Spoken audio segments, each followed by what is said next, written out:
Hello student, मैं सौरभ कोहली आपका स्वागत करता हूं अपने यूट्यूब चैनल में। आज हम चर्चा करेंगे chapter 4 class 9th political science या सिविक्स के संस्थाओं के कामकाज का। तो चलिए शुरू करते हैं महत्वपूर्ण बातें। संसद एक ऐसा मंच है जहां पर नागरिकों के द्वारा चुने हुए प्रतिनिधि कानून विधि निर्माण का कार्य करते हैं। लोकसभा में जनता द्वारा प्रत्यक्ष रूप से चुने हुए प्रतिनिधि होते हैं। इसका अध्यक्ष लोकसभा का सदस्य होता है जो स्पीकर कहलाता है। इसके सदस्यों की संख्या 543 प्लस 2 होती है, यानी कि 2 सदस्य राष्ट्रपति मनोनीत करता है। राज्यसभा के सदस्य प्रत्यक्ष अप्रत्यक्ष रूप से चुने जाते हैं।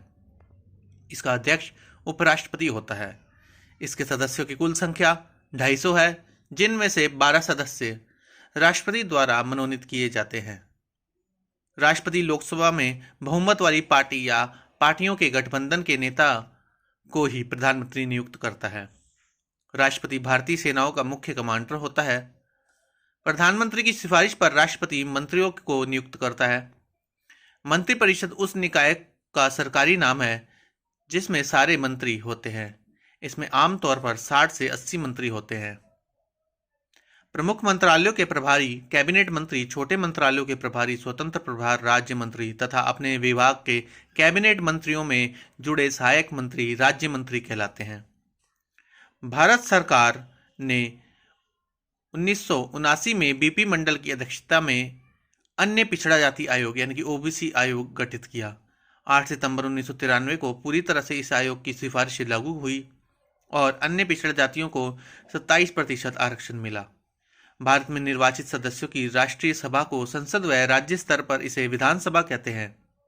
जनता द्वारा खास अवधि के लिए निर्वाचित लोगों को राजनीतिक कार्यपालिका, लंबे समय के लिए नियुक्त लोगों को स्थायी कार्यपालिका कहते हैं।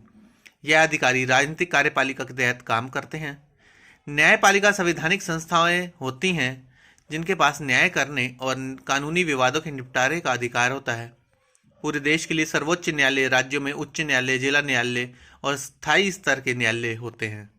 अब हम चर्चा करेंगे भारत का राष्ट्रपति नियुक्त होने के लिए अनिवार्य योग्यता क्या होनी चाहिए। पहला है कि वह भारत का नागरिक होना चाहिए। दूसरा है आयु 35 वर्ष से अधिक होनी चाहिए, उससे कम नहीं होनी चाहिए। तीसरा है कि दिवालिया या सजायफ्ता ना हो, यानी कि पागल या बैंकरप्ट ना हो।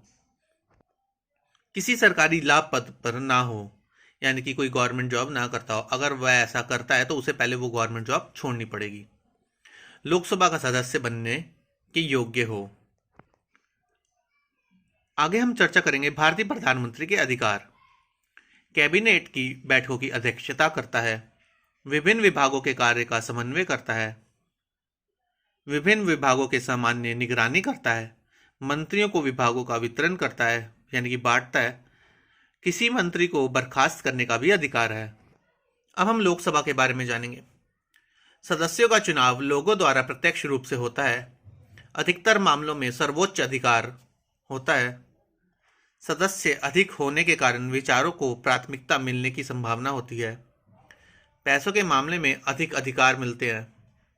मंत्रिपरिषद पर नियंत्रण। राज्यसभा की बात करें तो सदस्यों का चुनाव अप्रत्यक्ष रूप से होता है, इसमें जनता भागीदार नहीं होती। राज्यों के संबंध में विशेष अधिकार। सदस्य कम होने के कारण विचारों को प्राथमिकता न मिलने की संभावना। पैसे के मामले में कम अधिकार। मंत्रिपरिषद पर सीधा नियंत्रण नहीं होता इनका। अब हम एक अंकों वाले प्रश्नों की बात करें तो पहला प्रश्न है, भारत में संसद किसे कहते हैं। भारत में निर्वाचित सदस्यों की राष्ट्रीय सभा के संसद कहते हैं। राज्य स्तर पर विधायिका को क्या कहते हैं, विधानसभा। राज्य स्तर पर विधायिका को विधानसभा कहते हैं। सर्वोच्च न्यायालय के न्यायाधीश को किस प्रकार हटाया जा सकता है, दोनों सदनों में अलग अलग 2/3 बहुमत में अविश्वास प्रस्ताव पारित करके। ध्यान रहे, 2/3 बहुमत से दोनों सदनों के अलग अलग 2/3 बहुमत से अविश्वास प्रस्ताव पारित करके। गठबंधन सरकार क्या होती है। चौथा प्रश्न है, 2 या 2 से अधिक राजनीतिक दलों द्वारा मिलकर बनाई गई सरकार गठबंधन सरकार होती है। पांचवा प्रश्न है, राज्यसभा में राष्ट्रपति कितने सदस्य मनोनीत कर सकता है। 12। राज्यसभा में राष्ट्रपति 12 सदस्य मनोनीत कर सकता है। भारतीय सेनाओं का मुख्य कमांडर कौन होता है, राष्ट्रपति। राष्ट्रपति मंत्रियों को किस सिफारिश पर नियुक्त करता है? प्रधानमंत्री। प्रधानमंत्री की नियुक्ति कौन करता है? राष्ट्रपति। देश के वर्तमान संविधान में संशोधन कौन कर सकता है? संसद। अब रिक्त स्थान को भरना में भारतीय संसद के निम्न सदन को क्या कहते हैं? लोकसभा। और उच्च सदन यानी कि अपर सदन को राज्यसभा कहते हैं। भारतीय संसद के निम्न सदन की वर्तमान सीटों की संख्या 543 है। भारतीय सदन के उच्च सदन की वर्तमान सीटों की संख्या 250 है। 3 से 5 अंकों वाले प्रश्न की बात करें तो अन्य पिछड़ा जाति आयोग किसकी अध्यक्षता में और कब गठित हुआ? इसे पूरी तरह से कब लागू हुआ? अन्य पिछड़ा जाति आयोग 1979 में गठित हुआ। इसके अध्यक्ष थे बीपी मंडल।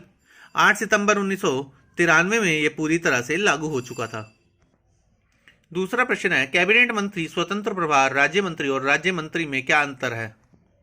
कैबिनेट मंत्री, स्वतंत्र प्रभार, राज्य मंत्री और राज्य मंत्री में अंतर है। प्रमुख मंत्रालयों के प्रभारी कैबिनेट मंत्री, छोटे मंत्रालयों के प्रभारी स्वतंत्र प्रभार राज्य मंत्री, अपने विभाग के कैबिनेट मंत्रियों से जुड़े सहायक राज्य मंत्री। तीसरा प्रश्न है, राजनीतिक व स्थायी कार्यपालिका में अंतर बताइए। राजनीतिक व स्थायी कार्यपालिका में अंतर, जनता द्वारा खास अवधि के लिए निर्वाचित लोगों को राजनीतिक कार्यपालिका कहते हैं। विभिन्न प्रक्रियाओं द्वारा लंबे समय के लिए नियुक्त लोगों को स्थायी कार्यपालिका कहते हैं। यह अधिकारी राजनीतिक कार्यपालिका के तहत काम करते हैं। चौथा प्रश्न है, न्यायपालिका किसे कहते हैं? इसके क्या अधिकार हैं? न्यायपालिका और इसके अधिकार। न्यायपालिका संवैधानिक संस्था होती है। इसके पास न्याय करने का अधिकार है और कानूनी विवादों के निपटारे का अधिकार होता है। भारत के विभिन्न स्तर के न्यायालयों के लिए नाम लिखें। भारत के विभिन्न स्तर के न्यायालयों के नाम लिखने हैं। 5वां प्रश्न है, भारत के विभिन्न स्तर के न्यायालयों के नाम है। पूरे देश के लिए सर्वोच्च न्यायालय, राज्यों में उच्च न्यायालय, जिला न्यायालय और स्थायी स्तर के न्यायालय यानी कि डिस्ट्रिक्ट कोर्ट और सेशन कोर्ट सबसे निचले स्तर पर। संसद का सदस्य चुने जाने के लिए कौन कौन सी योग्यताएं अनिवार्य हैं? सबसे पहले तो वह भारत का नागरिक होना चाहिए, सरकार के अंतर्गत किसी लाभ के पद पर कार्यरत ना हो, दिवालिया या सजायफ्ता ना हो यानी कि दिवालिया, पागल या बैंकरप्ट ना हो, कंगाल। भारत का राष्ट्रपति नियुक्त होने के लिए कौन कौन सी योग्यताएं अनिवार्य है? भारत का राष्ट्रपति नियुक्त होने के लिए अनिवार्य योग्यताएं, भारत का नागरिक होना चाहिए, चुनाव के वक्त आयु 35 वर्ष से अधिक हो, दिवालिया या सजायफ्ता ना हो, सरकार के अंतर्गत किसी लाभ पद पर कार्यरत ना हो, लोकसभा का सदस्य बनने के योग्य हो। 8वां प्रश्न है, संसद के राजनीतिक अधिकार क्या हैं? संसद के राजनीतिक अधिकार, कानून बनाने, संशोधन करने तथा पुराने कानूनों की जगह नए कानून अधिकार, सरकार चलाने वालों को नियंत्रण करने का अधिकार, सरकार के हर पैसे पर नियंत्रण का अधिकार, सार्वजनिक मामलों व राष्ट्रीय नीति पर चर्चा का अधिकार। 9वां प्रश्न, भारतीय प्रधानमंत्री के क्या अधिकार हैं?